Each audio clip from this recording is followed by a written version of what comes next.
not promote or promotion any illegal activities. All content provided by this channel is meant only for educational purposes. বাইসনের তাণ্ডব কোচবিহার 1 নং ব্লকের পানিশালা গ্রাম পঞ্চায়েতের হাওড়াহাটে এলাকায় বাইসনের খবর ছড়িয়ে পড়তেই বাইসন দেখতে ভিড় জমায় এলাকার মানুষ। বাইসনটি উদ্ধারের জন্য খবর দেওয়া হয় বন দপ্তরকে। পরে খবর পেয়ে ঘটনাস্থলে পৌঁছায় বন দপ্তরের কর্মীরা।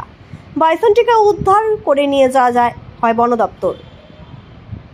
কোচবিহার 2 রেঞ্জের রেঞ্জ অফিসার দিবস ছেত্রী জানান, এই বাইসনটি গতকাল টাপুরহাট এলাকায় একটি ভুট্টা খেতে দেখা যায়, কিন্তু সেখানে ভুট্টা ক্ষেতের এরিয়া বড় হওয়ায় বাইসনটিকে ঠিকমতো ট্র্যাক করা যায়নি, যার ফলে বাইসনটি এই এলাকায় চলে আসে। আজ গ্রামের লোকেরা এই এলাকায় বাইসনটির উপস্থিতির কথা জানায়।